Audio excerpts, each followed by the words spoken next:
বিসমিল্লাহ আলহামদুলিল্লাহ ওয়াসসালাতু ওয়াসসালামু আলা রাসূলিল্লাহ ওয়া আলা আলিহি ওয়া সাহবিহি ওয়া মান ওয়ালাহ ওয়া বা'দ। ইখওয়ানি আল-কিরাম, আসসালামু আলাইকুম ওয়া রাহমাতুল্লাহি ওয়া বারাকাতুহু। আজকের যে আলোচনা মূলত এটা আমাদের সাধারণ কোনো ক্লাস না। মূলত ইমাম ইবনুল কাইয়্যিম আল-জাওজিয়্যা রাহিমাহুল্লাহর যে উদ্দাতুস সাবিরিন ওয়া যাখিরাতুশ শাকিরিন থেকে এই পর্যন্ত যে আলোচনাটুকু হয়েছে, এই আলোচনাটুকুরই একটা জিস্ট কিংবা যেসব বিষয়গুলো আলোচনা হয়েছে সে বিষয়ে আমাদেরকে একটা রিমাইন্ডার, যাতে ইনশাআল্লাহ এন্ড অফ দিস মান্থ আমরা হয়তো যে কোয়েশ্চেন আনসার পর্বে যাব, সেখানে যাতে এখানে যা পার্টিসিপেট যারা করবেন তাদের জন্য যেহেতু যাতে বিষয়টা একটু সহজ হয়, সে কারণেই যে আমরা কি কি বিষয়গুলো ইতিমধ্যে আলোচনা হয়েছে সেই বিষয়গুলোই আবার আমি আজকে আপনাদেরকে বলে দিচ্ছি। এখানে প্রথমে এই বইতে আলোচনার শুরুতে আমরা আলোচনা করছি যে বিষয়টা মুকদ্দিমার মধ্যে যে বিষয়টা আলোচনা হচ্ছে সেটা হচ্ছে সবরের ফজিলত এবং সবরের গুরুত্ব সম্পর্কে। সবরের ফজিলত, সবর বা সাবিরিনদের আল্লাহ সুবহানাহু ওয়া তাআলার কাছে এদের মর্যাদা কি, সবরের মর্যাদা কি, এই বিষয়গুলা আলোচনা করা হয়েছে। সেখানে সবরের ফজিলত বিষয়ে বেশ কিছু পয়েন্ট, অনেকগুলো বিষয় আলোচনা করা হয়েছে, যেমন আন-নাসর মা'আস সাবর, সবরের সাথে সাহায্য। তারপরে যারা সবর ধৈর্য ধারণ করে আল্লাহ সুবহানাহু ওয়া তাআলা তাদেরকে বেহিসাব রিওয়ার্ড দান করেন। তারপরে যেমন সবরের দ্বারা বিসসবরি ওয়াল ইয়াকিন তুনালুল ইমামাতু ফিদ্দীন, দ্বীনের নেতৃত্ব লাভ করা যায় সবরের দ্বারা। এরপরে যেমন যারা ধৈর্য ধারণ করে, এই ধৈর্য ধারণ করা এটা অত্যন্ত উত্তম কাজ। আল্লাহ সুবহানাহু ওয়া তাআলা খুবই নিশ্চিত বাক্য দ্বারা এই বিষয়টা বর্ণনা করেছেন, ওয়ালা ইন সাবারতুম ফাহুয়া খায়রুল লিস-সাবিরিন, ওয়ালা ইন সাবারতুম লাহুয়া খায়রুল লিস-সাবিরিন। এরপরে যেমন সবরের দ্বারা, সবর এবং তাকওয়া যারা অবলম্বন করে, শত্রুতা তাদের কোনো ক্ষতি করতে পারে না এবং শত্রু কখনো তাদের উপরে চড়াও হতে পারে না। তারপরে যেমন এই সবরের ফজিলত, যে সফলতা নির্ভর করে সবর এবং তাকওয়ার উপরে। আল্লাহ সুবহানাহু ওয়া তাআলা ধৈর্য ধারণকারীদের পছন্দ করেন, আল্লাহু ইউহিব্বুস সাবিরিন। এইভাবে এরপরে যেমন জান্নাত প্রাপ্তি এবং জাহান্নাম থেকে নাজাত লাভ, এটাও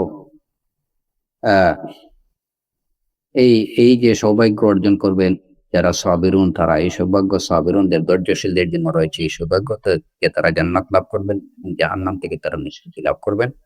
কোরআনে কারীমে আল্লাহ সুবহানাহু ওয়া তাআলা বলছেন, ইন্নী জাযাইতুহুমুল ইয়াওমা বিমা সাবারু আন্নাহুম হুমুল ফাইজুন। ইন্নী জাযাইতুহুমুল ইয়াওমা বিমা সাবারু, সবরের জাযা হলো যে আন্নাহুম হুমুল ফাইজুন, যে তারা এই সফল কাম, তারা এই কৃতকার্য। তো এমনি ভাবে যেমন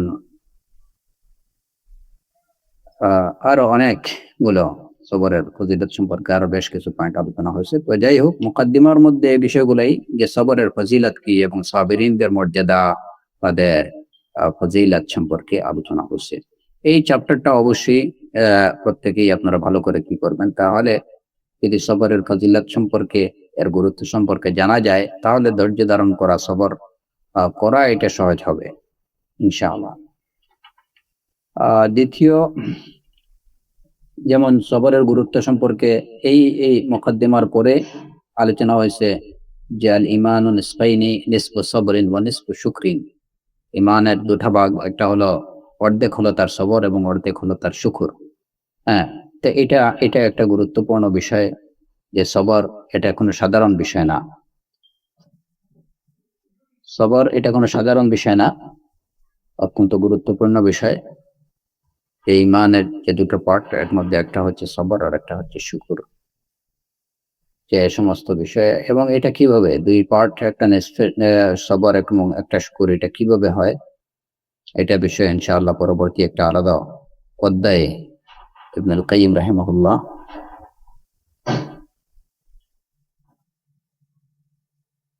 ইবনুল কাইয়িম তো এই ইমানের দুটো অংশ সবর, এবং অর্ধেক একটা অংশ হলো শুকর। আল্লাহ সুবহানাহু ওয়া তাআলার আওয়ামির গুলো পালন করা, এর দ্বারা শুকরের বহিঃপ্রকাশ হয়, আর নিষিদ্ধকৃত বিষয়সমূহ থেকে বিরত থাকার মাধ্যমে সবরের প্রকাশ ঘটে। আর এই আওয়ামির এবং নওয়াহি, আল্লাহ সুবহানাহু ওয়া তাআলার আদিষ্ট কাজগুলো পালন করা, এটি হচ্ছে দিনের একটা পার্ট। আর আরেকটা পার্ট হচ্ছে নিষিদ্ধ বিষয় থেকে বিরত থাকা। এই অর্থে বলা হয়েছে যে আল ইমানু নিসফাইনি, নিসফু সাবরিন ওয়া নিসফু শুকরি। তো এখান থেকে বোঝা যায় যে সবর এটা কত বেশি গুরুত্বপূর্ণ বিষয়। তারপরে যে বিষয়টা আলোচনা হয়েছে যে সবর প্রথম অধ্যায়ে যে বিষয়, সেটা হচ্ছে যে সবরের অর্থ সম্পর্কে। সবরের শাব্দিক অর্থ এবং শাব্দিক অর্থ বলা হয়েছে এই অধ্যায়ে। শাব্দিক অর্থের মধ্যে আসলে তিনটা অর্থ বলা হয়েছে। একটা হলো আল মানউ ওয়াল হাবসু। আল মানউ ওয়াল হাবসু প্রায় দুইটাই সিমিলার, একই অর্থ, যে বিরত থাকা, তারপরে আটকে রাখা। আর এরপরে হলো সবরের শাব্দিক আরেকটা অর্থ হচ্ছে আশ-শিদ্দা ওয়াল কুওয়া, কঠিন এবং আহ শক্ত এবং কঠিন। শক্ত এবং কঠিন, সবরের আরেকটা অর্থ হচ্ছে শক্ত এবং কঠিন। একটা অর্থ হচ্ছে বিরত রাখা, আটকে রাখা, আরেকটা অর্থ হচ্ছে শক্ত এবং কঠিন। সবরের আরেকটা অর্থ আমরা বলছি, সেটা হচ্ছে যে জমিয়ে রাখা বা এই যে মিলিয়ে রাখা, একত্রিত রাখা। তো মূলত সবরের মধ্যে এই তিনটা অর্থই পাওয়া যায়: জমিয়ে রাখা, আটকে বা মিলিয়ে রাখা, শক্ত ও কাঠিন্য, তারপরে বিরত রাখা, আটকে রাখা। এই তিনটা অর্থ, মিলিয়ে রাখা, জমিয়ে রাখা, আটকে রাখা, বিরত রাখা, কিংবা এই যে শক্ত এবং কাঠিন্য, এই তিনটা অর্থই পাওয়া যায় সবরের মধ্যে। এটা হচ্ছে সবরের মূলত শাব্দিক অর্থ। তারপরের দ্বিতীয় অধ্যায়ে আলোচনা হয়েছে হাকিকাতুস সবর ওয়া কালামুন নাসি ফিহি, সবরের তাৎপর্য সম্পর্কে, এবং সবরের তাৎপর্য সম্পর্কে কি বলছেন সে বিষয়ে। যে মূলত সবর এটা কি আমরা জানলাম, যে প্রথম অধ্যায়ে আমরা জানলাম যে সবরের অর্থটা কি, শাব্দিক অর্থ। দ্বিতীয় অর্থ হলো কি যে সবর বিষয়টা কি, সবরের হাকিকত বা এটার রিয়েলিটিটা কি, হোয়াট ইজ সাবর। তো এখানে যেমন শুরুতেই বলছেন ইবনুল কাইয়িম রাহিমাহুল্লাহ যে সবরের হাকিকত হলো فهو خلق فاضل من أخلاق النفس يمتنع به من فعل ما لا يحسن ولا يجمل، وهو قوة من قوى النفس التي بها صلاح شأنها وقوام أمرها যে এটা হচ্ছে একটা উত্তম গুণ, নফসের একটা উত্তম গুণ, যে গুণের দ্বারা এমন সব বিষয় থেকে বিরত থাকে যে বিষয়গুলা সুন্দর না। যত অসুন্দর বা বাজে জিনিস থেকে যে গুণের দ্বারা মানুষ বিরত থাকে, যত অসুন্দর বা বাজে কাজ থেকে যে গুণের দ্বারা মানুষ বিরত থাকে, মূলত এটাই হচ্ছে সবরের হাকিকা, এবং এটাই সবর। এটা হচ্ছে নফসের একটা কুওয়া, নফসের একটা শক্তি, যে শক্তি দ্বারা সে নফসকে সঠিক পথে রাখতে পারে এবং তার সব কাজগুলোকে ঠিকঠাক ভাবে করতে পারে। এরপরে এই সবরের হাকিকত সম্পর্কে উলামায়ে কিরাম, আইম্মায়ে কিরামের বিভিন্ন কথা আলোচনা হয়েছে। যেমন জুনাইদ ইবনে মুহাম্মদ রাহিমাহুল্লাহ তিনি বলছেন যে সবর হলো তাজাররুল মারারাত মিন গায়রি তাআব্বুসিন, তাজাররুল মারারাহ মিন গায়রি তাআব্বুসিন।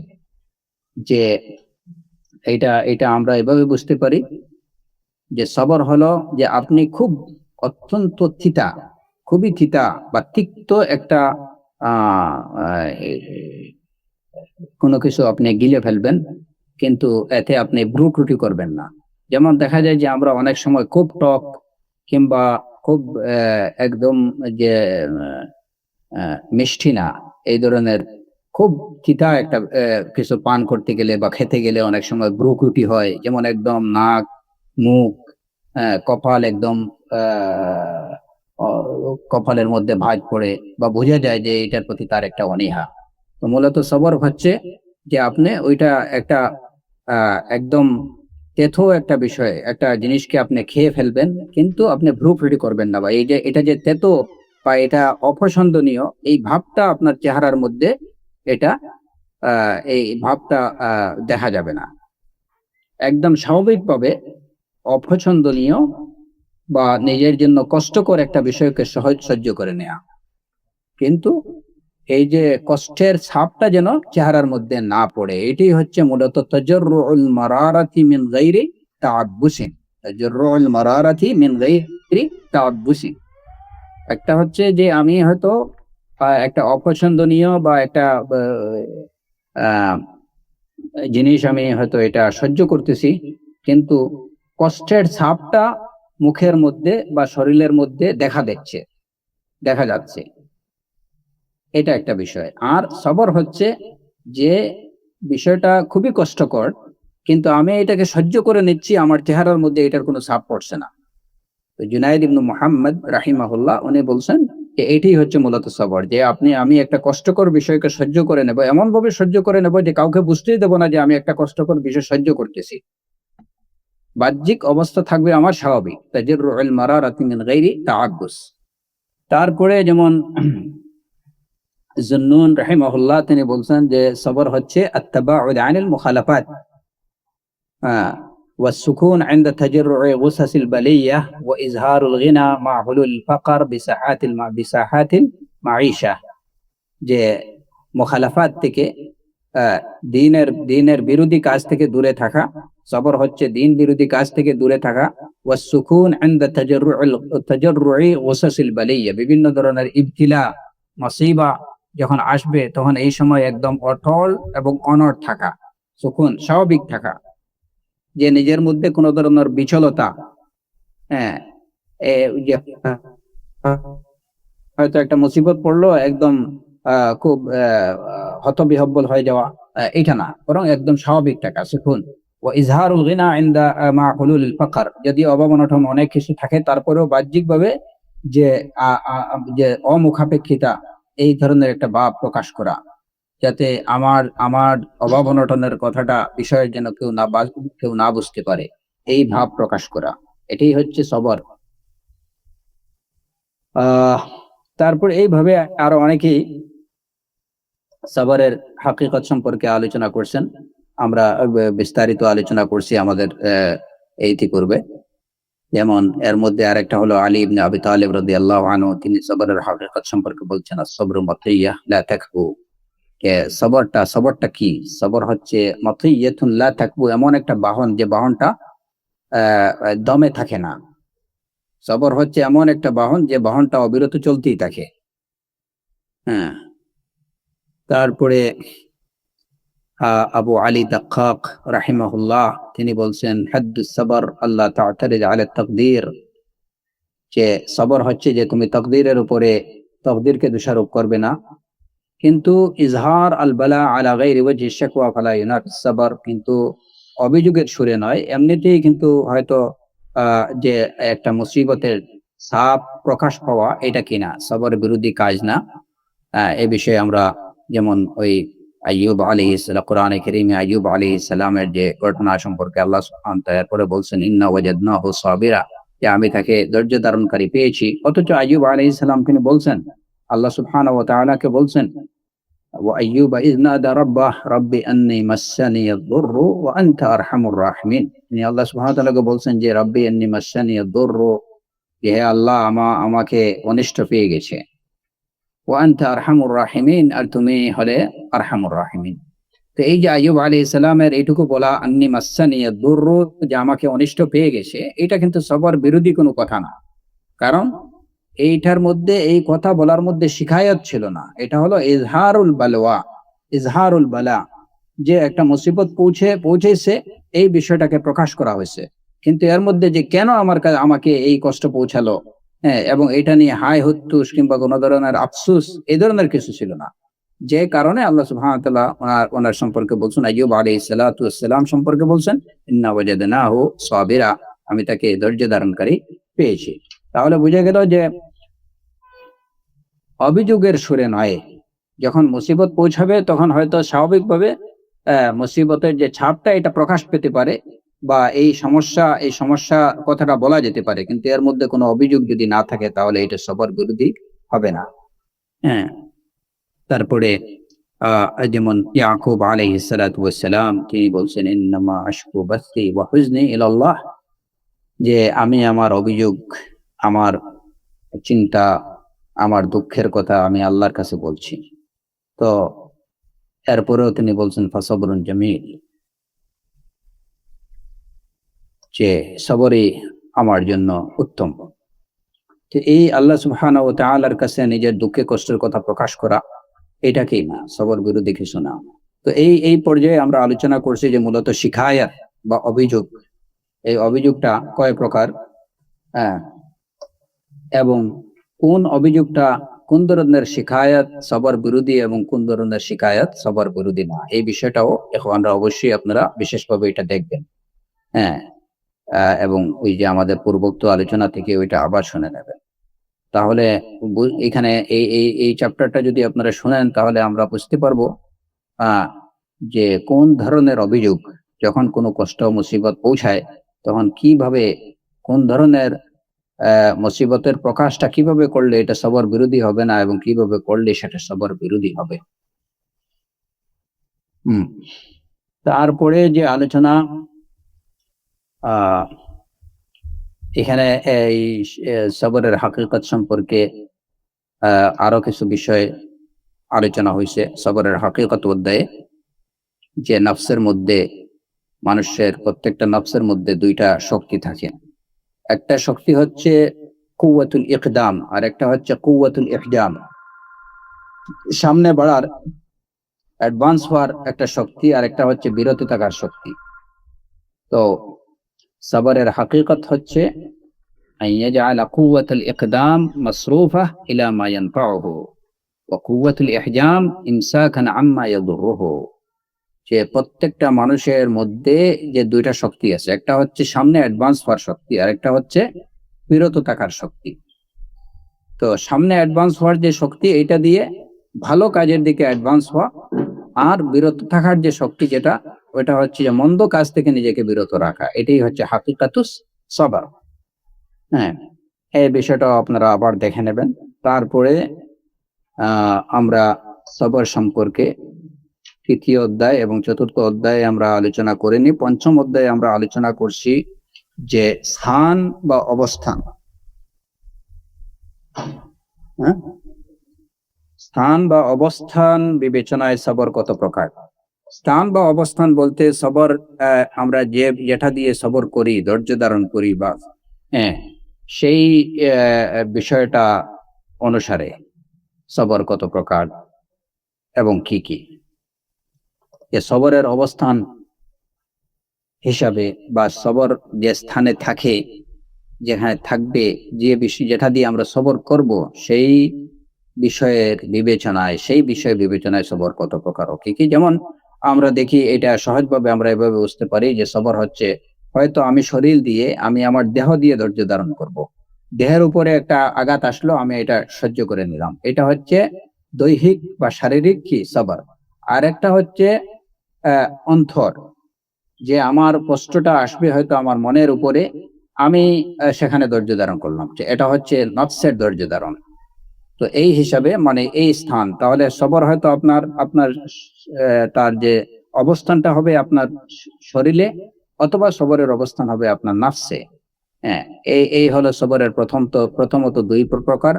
এরপরে আবার এই প্রত্যেকটা প্রকারই আবার দুই ভাগে বিভক্ত, একটা হচ্ছে ইজতিরারি এবং একটা হচ্ছে ইখতিয়ারি। যে একটা হচ্ছে বাধ্যতামূলক ধৈর্য ধারণ, আর একটা হচ্ছে যে আমি আমার ইচ্ছা করেই ধৈর্য ধারণ করছি। হ্যাঁ, এই হলো সবরের অবস্থান বিবেচনায় সবরের প্রকার। তো এখানে এই বিষয়টাও আমাদের জানা দরকার যে যখন কেউ ধৈর্য ধারণ করবে আমাদের বুঝতে হবে যে এই সবরটা কি ধরনের।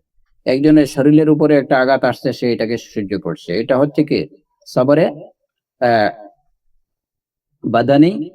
এখন দেখতে হবে যে এটা কি সে বাধ্যতামূলক, মানে সে ইচ্ছায় হোক অনিচ্ছায় হোক এই ধৈর্য ধারণ তাকে করতেই হবে। যেমন দেখা গেল যে একজনের জ্বর আসছে, প্রচন্ড জ্বর আসছে, এই এই যে মুসিবতটা, এই মুসিবতটা কোথায় আসলো? তার শরীরের উপরে। এটা হচ্ছে এখন সে ধৈর্য ধারণ করতেছে, ধৈর্য ধারণটা এটা হচ্ছে তার সবরে বাদানি, সবরে বাদানি। কিন্তু এই ধৈর্য ধারণ কি সে ইচ্ছায় করতেছে না অনিচ্ছায়? এটা তার ইজতিরারি, সে বাধ্য।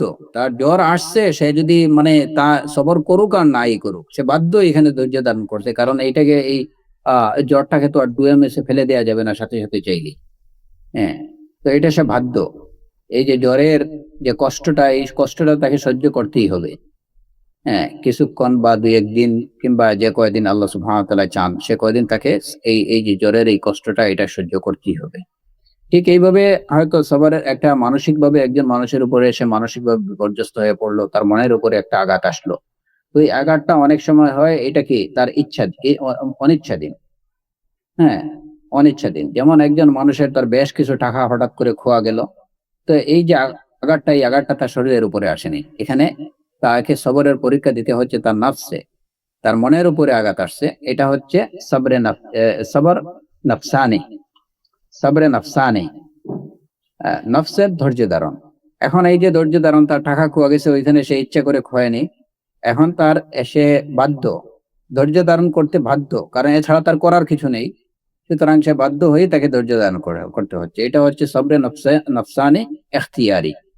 আবার কিছু আছে যে মনের উপরে যে কষ্ট আসছে, এই কষ্টটা সে ইচ্ছা করে এটাকে কি করতেছে। যেমন দেখা যায় যে একটা লোক, তার খুব ক্লোজ একটা ফ্রেন্ড, যার সাথে তার হয়তো মানে ছোটবেলা থেকেই তার মানে তার বাল্য বন্ধু, কিন্তু এক পর্যায়ে এসে তার সাথে সে তার ওই বাল্য বন্ধুটা হয়তো দিন থেকে সরে গেছে, আহলুল বিদআত অন্তর্ভুক্ত হয়ে গেছে, কিংবা সে আহলুল আহওয়ার অন্তর্ভুক্ত হয়ে গেছে। এখন আল্লাহ সুবহানাহু ওয়া তাআলার সন্তুষ্টির স্বার্থে তার এই দীর্ঘদিনের বন্ধু বা এই যে বাল্য বন্ধুর সাথে তার সম্পর্ক ছিন্ন করতে হইতেছে। এতে আঘাত আসতেছে তার মনের উপরে, এটা তার মনের জন্য অত্যন্ত কষ্টকর। এখানে সে এই ধৈর্য ধারণ করতেছে, সে ইচ্ছায়, সে নিজের ইচ্ছায় এই এই সবর করতেছে আল্লাহ সুবহানাহু ওয়া তাআলাকে সন্তুষ্ট করার জন্য। এখানে এই ধৈর্য ধারণের জন্য সে কিন্তু বাধ্য না। হ্যাঁ, সে ইচ্ছে করলে এটা নাও করতে পারতো, কিন্তু আল্লাহ সুবহানাহু ওয়া তাআলা সন্তুষ্টর জন্য সে করতেছে। এটাকে বলা হয় সবরে নফসানি ইখতিয়ারি, সবরে নফসানি ইখতিয়ারি। আর সবরে বাদানি ইখতিয়ারি, যেটা যে শরীরের উপরে কোনো আঘাত আসছে, এই আঘাতটা তারা সহ্য করতেছে, সে ইচ্ছা চাইলে সে এটাকে অ্যাভয়েড করতে পারতো। এই যে যেমন আপনারা দেখলেন গত কিছুদিন আগে মুহররম বা এই যে আশুরা উপলক্ষে আহলুল বাতিল তারা ওই যে নিজের নিজের গায়ে নিজেরা পিটায়। হ্যাঁ, এবং এর দ্বারা ইজহার হুব লিল হাসানি ওয়াল হুসাইন রাদিয়াল্লাহু আনহুমা, এটা হাসান এবং হুসাইন রাদিয়াল্লাহু আনহুমার প্রতি তারা মহব্বত প্রকাশ করে। তো এইটা ইচ্ছা, নিজের শরীরের উপরে এই যে চাকু মারতেছে, আঘাত করতেছে, নিজেকে রক্তাক্ত করতেছে, এটা ইচ্ছায় করতেছে। হ্যাঁ, যদিও এই সবর এটা তাদের মন গড়া একটা সবর, এইটার উপরে কোনো ধরনের রিওয়ার্ড তো দূরের কথা, এটার উপরে তারা অবশ্যই অভিশপ্ত হবে। হ্যাঁ, এর জন্য অবশ্যই তারা আহ আহ, কঠিন শাস্তির অধিকারী হবে। কিন্তু বাহ্যিকভাবে আমরা বলবো এই যে যেমন এইটা এটা কি ধরনের একটা সবরে বাদানি এখতিয়ারি, চাইলে এইটুকু না করতে পারতো। হ্যাঁ, যদিও এইটা একটা সবর, অর্থের দিক থেকে এটা একটা সবর, কিন্তু এই সবরটা কি না, এটা প্রশংসিত কোনো সবর না, বরং যে এটা ঘৃণিত এবং তিরস্কৃত একটা সবর। কিন্তু বাহ্যিকভাবে এটা কি ধরনের সবর? সবরে বাদানি এখতিয়ারি, অর্থাৎ দৈহিক এবং ইচ্ছাধীন একটা সবর। তো এই হলো মাহাল হিসাবে, মানে সবরের অবস্থান বিবেচনায় সবরের বিভিন্ন প্রকার সম্পর্কে এখানে আলোচনা করা হয়েছে। ষষ্ঠ অধ্যায়ে যে বিষয়টা আলোচনা হয়েছে ফি আকসামিহি বিহাসবি ইখতিলাফি কুওয়াতিহি ওয়া বা'ফিহি ওয়া মুকাওয়ামাতিহি লিজাইশিল হাওয়া ওয়া ইজ্জিহি আনহু, অর্থাৎ যে প্রবৃত্তির মোকাবেলায়, কুপ্রবৃত্তির মোকাবেলায় শক্তি এবং সামর্থ্যের দিক থেকে সবর কত প্রকার। হ্যাঁ, সবরের জন্য যে শক্তি প্রয়োজন হয়, হ্যাঁ, এটা কুপ্রবৃত্তির মোকাবেলা করতেই যে শক্তি এবং সামর্থ্যের দিক থেকে সবরটা কত প্রকার। যেমন এখানে দেখা যায় যে হয়তো একটা দিনই মানুষের মধ্যে দুটা বিষয় থাকে। একটা হয়তো তার দিন তাকে তাড়িত করছে ভালোর দিকে, তার নাফস বা প্রবৃত্তি তাকে তাড়িত করছে মন্দের দিকে। তো প্রবৃত্তির তাড়না আর দিনের প্রেরণা, এই দুইটা কিন্তু সাংঘর্ষিক। এই দুইটার মধ্যে কোনটার শক্তি বেশি, শক্তি এবং সামর্থ্যের দিক থেকে, কিংবা কখনো দেখা যায় যে এই ক্ষেত্রে মানুষের যে দিনে প্রেরণাটা তার প্রাধান্য পায় এবং দিনই প্রেরণা প্রবৃত্তির তাড়নাকে পরাজিত করে ফেলে, তখন মানুষ তার হাওয়ার অনুসরণ ছেড়ে দিয়ে সে দিন অনুসরণ করে। আবার কখনো দেখা যায় যে তার এই সবরটা এখানে দুর্বল হয়ে যায়, তখন প্রবৃত্তির যে তাড়না যেটা, এইটা তার দিনই প্রেরণার উপরে প্রাধান্য পেয়ে যায়, তখন সে দিনকে ছেড়ে দেয় এবং প্রবৃত্তির অনুসারী হয়ে যায়। তো এই যে কুপ্রবৃত্তির মোকাবেলায় যে নফসের যে শক্তি এবং সামর্থ্যের দিক থেকে সবর কত প্রকার, এই বিষয়ে এই অধ্যায়ে আলোচনা করা হয়েছে। যে কখনো যে একজন মানুষ শয়তান এবং তার অনুসারীদের কাছে আত্মসমর্পণ করে ফেলে, শয়তান তার উপরে বিজয়ী হয়ে যায়। আবার কখনো দেখা যায় যে সে শয়তানের উপরে বিজয়ী হয়ে যায়, হ্যাঁ, শয়তান তার কাছে হেরে যায়, আর কখনো সে শয়তানের কাছে হেরে যায়। এই বিষয়গুলো এখানে আলোচনা হয়েছে এই অধ্যায়ে। তার এর পরের অধ্যায়ে, অর্থাৎ সপ্তম অধ্যায়ে যে বিষয়টা আলোচনা হয়েছে সেটা হচ্ছে যে সবরের সম্পর্ক, যেসব বিষয়ের সাথে সবরের সম্পর্ক, সেসব বিষয় বিবেচনায় সবর কত প্রকার ও কি কি। যেসব বিষয়ের সাথে সবরের সম্পর্ক হয়ে থাকে সেসব বিষয়ে বিবেচনায় বা সেসব বিষয়ের দিক থেকে সবর কত প্রকার। তো এখানে যে বিষয়টা আলোচনা করা হয়েছে সেখানে যে সবর ধৈর্য ধারণ করা হবে কি বিষয়,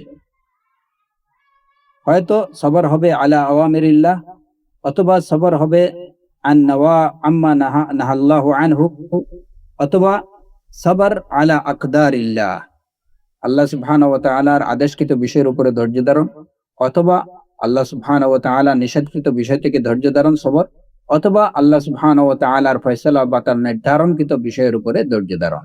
এই তিনটা বিষয় তো সবরের মানে যেসব বিষয়, এই তিনটা বিষয়ের সাথেই সবরের সম্পর্ক।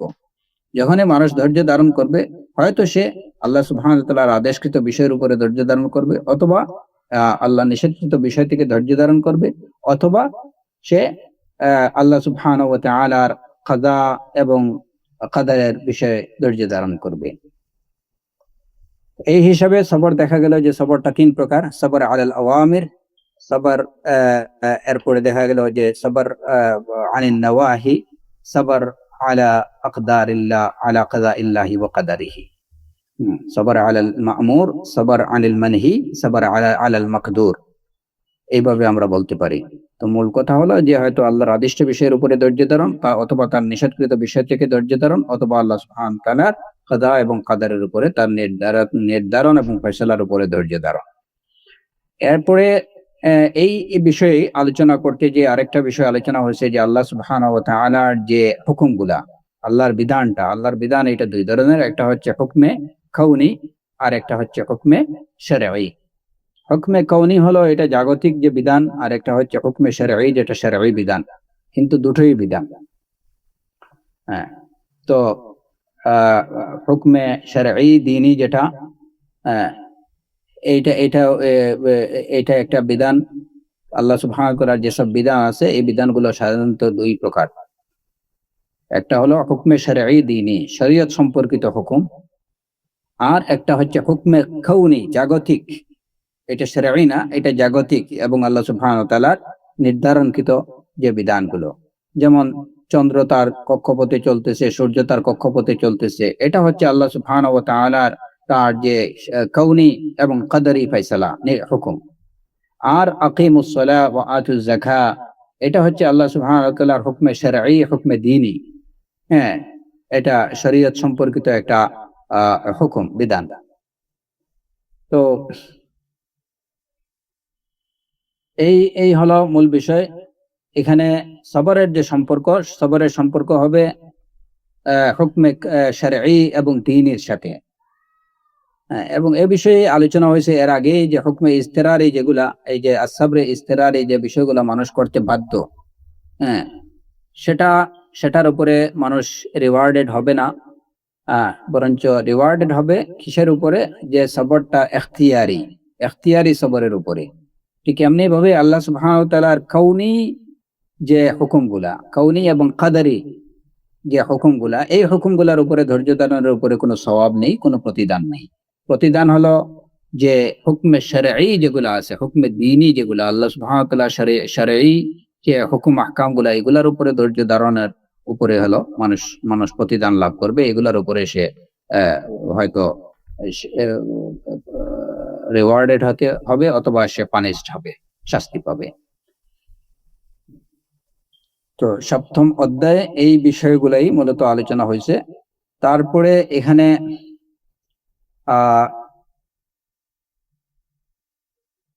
তো সবরের এই যে সম্পর্ক, এই অধ্যায়ে বিষয়গুলাই বলা হয়েছে যে সবরের সম্পর্ক হয়তো মা'মুর, আল্লাহ সুবহানাহু ওয়া তাআলা আদিষ্ট বিষয়, অথবা তার নিষেধকৃত বিষয়, অথবা তার মাকদুর যে বিষয়গুলা, তার নির্ধারণকৃত ফয়সালাকৃত বিষয়গুলোর উপরে সবর করা হবে।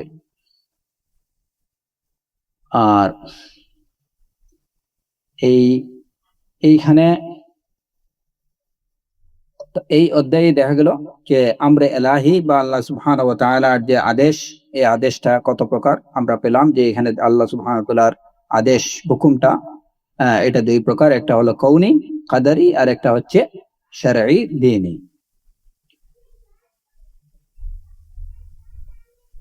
আর এখানে এই অধ্যায়ে আরেকটা বিষয় আপনারা খেয়াল রাখবেন, যে বিষয়টা আলোচনা হয়েছে এই আলোচনার প্রেক্ষাপটে, যে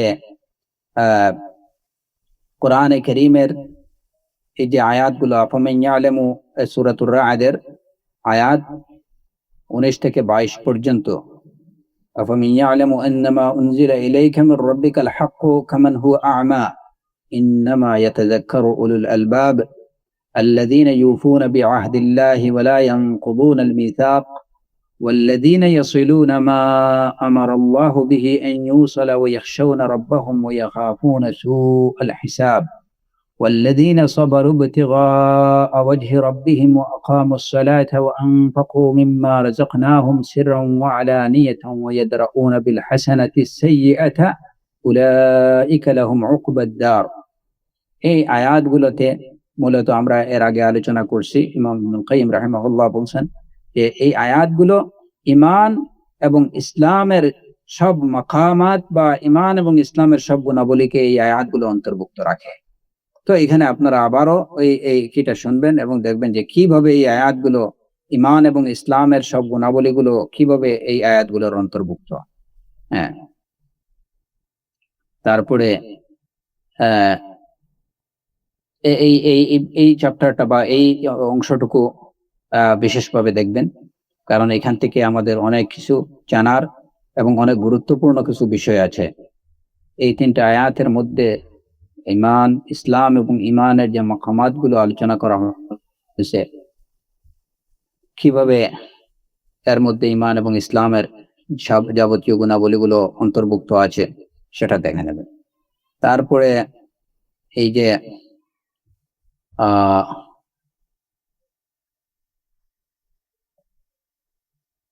এইখানে আরেকটা বিষয় আলোচনা হয়েছে, এই যে এই স্তর বা গুণাবলীগুলো, ঈমান এবং ইসলামের এই যে গুণাবলীগুলো, এই গুণাবলীগুলো অর্জনের জন্য সহায়ক বিষয় কি, তাও কিন্তু এই আয়াতগুলোর মধ্যে বলে দেওয়া হয়েছে। ঈমান এবং ইসলামের এই গুণাবলীগুলো অর্জন করার জন্য সহায়ক বিষয় কি কি। যেমন আয়াতের শেষে বলা হয়েছে والذين صبروا ابتغاء وجه ربهم وأقاموا الصلاة وأنفقوا مما رزقناهم سرا وعلانية ويدرؤون بالحسنة السيئة أولئك لهم عقبى الدار।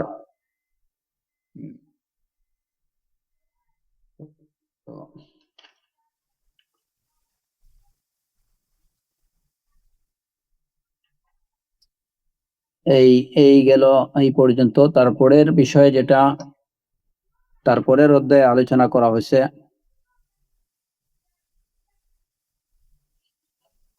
যে অষ্টম অধ্যায়ে আলোচনা করা হয়েছে في انقسامه باعتبار تعلق الاحكام الخمسه به যে শরীয়তের যে পাঁচটা বিধান, যে পাঁচ প্রকার বিধান আছে, ওয়াজিব, তারপরে মুস্তাহাব, ওয়াজিব, সুন্নাহ, মুস্তাহাব, মুবাহ, তারপরে হারাম, এই বিষয়গুলার শরীয়তের যে পাঁচ প্রকার বিধান, সেই বিধান বিবেচনায় সবর কত প্রকার ও কি কি।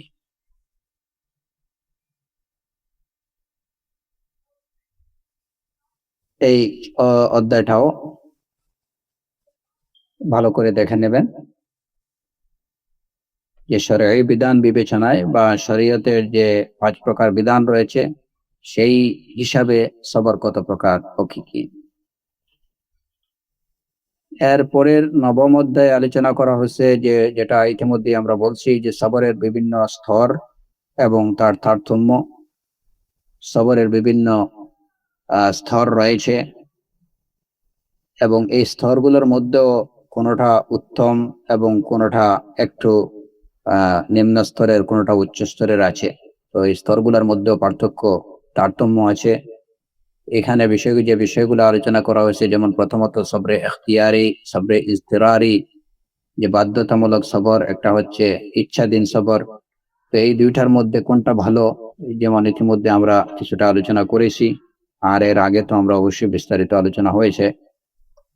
তারপরে এখানে এই বিষয়ে যেমন জান্নুন আলাইহিস সালাতু ওয়াস সালামের সবর সম্পর্কে আলোচনা হয়েছে।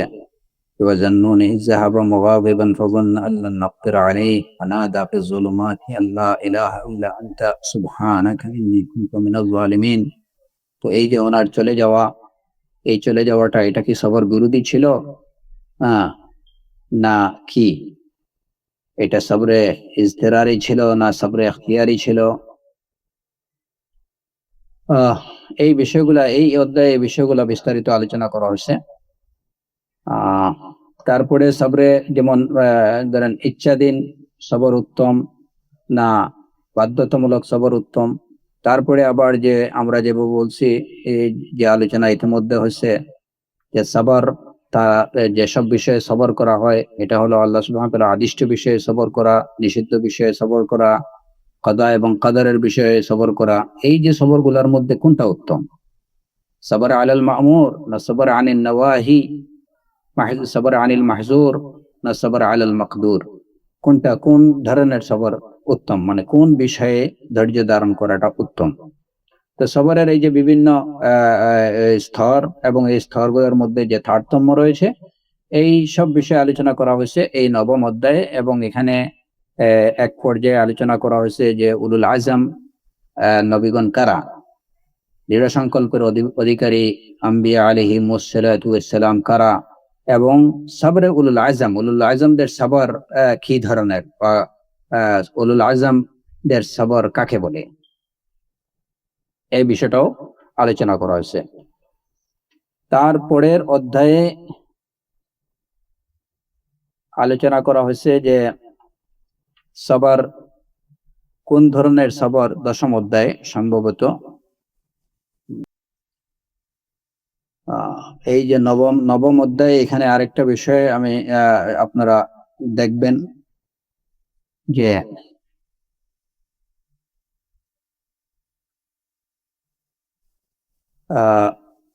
সবর আলাল আওয়ামির মা'মুর উত্তম না সবর আনিল মাহজুর উত্তম?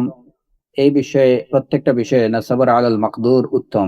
এই বিষয়গুলো আলোচনা করতে যে কোনটা উত্তম, এর পিছনে দলিল কি, কেন উত্তম, এই বিষয়গুলো আপনারা জেনে নেবেন। তাহলে ইনশাআল্লাহ এর মধ্যে যথেষ্ট ইলম এবং এর দ্বারা অনেক কিছু জানা হবে। হ্যাঁ, তারপরে দশম অধ্যায়ে আলোচনা করা হয়েছে যে কোন ধরনের সবর ঘৃণিত বা বর্জনযোগ্য এবং কোন ধরনের সবর প্রশংসিত, এবং যে কোন ধরনের সবর ধারণ করার জন্য, ধৈর্য ধারণ করার জন্য আমরা আদিষ্ট। সবর ইনকিসাম সবর ইলা মাহমুদ ওয়া মাযমুম, এই বিষয়ে আলোচনা করা হয়েছে। তারপরে যেমন যে বিষয়ে ধৈর্য ধারণ করার জন্য আমরা আদিষ্ট, বা যে ধরনের সবরটা প্রশংসিত, সেই ধরনের সবর আবার কত প্রকার।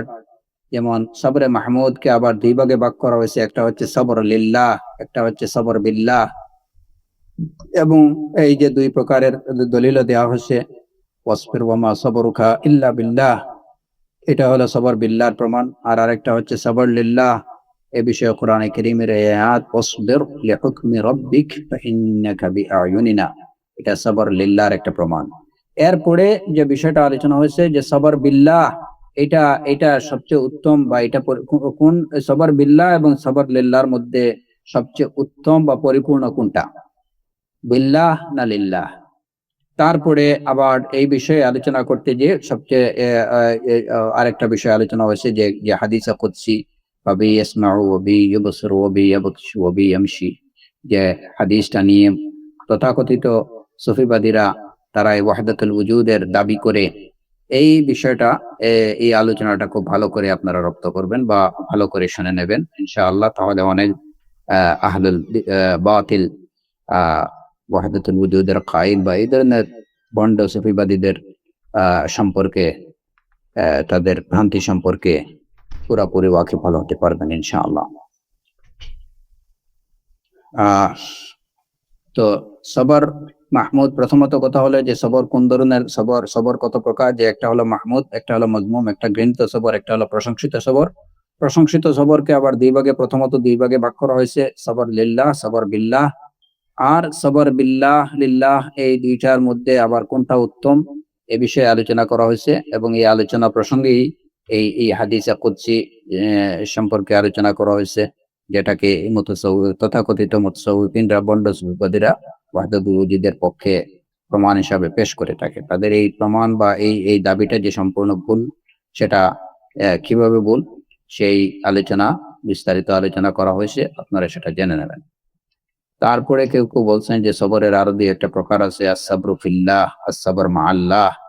তো এইগুলো সবর মা আল্লাহ কাকে বলে, সবর ফিল্লাহ কাকে বলে, এই বিষয়গুলোও যে আলোচনা হয়েছে এই বিষয়ে, সেটাও যতটুকু সম্ভব দেখে নেবেন। তাহলে মোটামুটি সবর সম্পর্কে একটা মৌলিক ধারণা বিইজনিল্লাহি তাআলা সবাই পেয়ে যাবেন। এবং তখন নিজে থেকেই বুঝতে পারবেন যে আমি যখন যে ধৈর্য ধারণ করতেছি, সেই সবরটা আমার কোন পর্যায়ের, এই সবরটা এটা কোন স্তরে, আমার নফসের সাথে আমার যে জিহাদ হচ্ছে, সেই জিহাদটা এটা কি পর্যায়ের, এবং সেই ক্ষেত্রে আমার নফসের শক্তি কতটুকু, তার মধ্যে প্রতিরোধ শক্তি কতটুকু আছে, আমার নফস কি শয়তানের কাছে হেরে যাচ্ছে, নাকি আমি নফসের উপরে বিজয়ী হতে পারতেছি। ইনশাআল্লাহ তখন বিইজনিল্লাহ তাআলা এই বিষয়গুলো যদি সঠিকভাবে বোঝা যায়, তাহলে সবর বিষয়ে একজন মুমিন আশা করি এখনো আলা বাইয়িনা, সে একটা ইলমের উপরে, একটা বাইয়িনার উপরে থাকবে, এবং এই বিষয়ে তার একটা সুস্পষ্ট ধারণা থাকবে, ইনশাআল্লাহ হয়ে যাবে। তো আল্লাহ সুবহানাহু ওয়া তাআলা আমাদের সকলকে সবর, প্রকৃত সবর, সঠিকভাবে সবর বুঝার, এবং সবরে মাহমুদ যেটা, সেই সবরে মাহমুদ আমরা যেন ধারণ করতে পারি, সেই তৌফিক আল্লাহ সুবহানাহু ওয়া তাআলা আমাদেরকে দান করুন। এবং সবরের যে ফাজিলা, সেই ফাজিলাত লাভে আমাদেরকে ধন্য করুন। ওয়া সাল্লাল্লাহু আলা নবিয়িনা মুহাম্মদ ওয়া আলা আলিহি ওয়া সাহবিহি ওয়া সাল্লাম।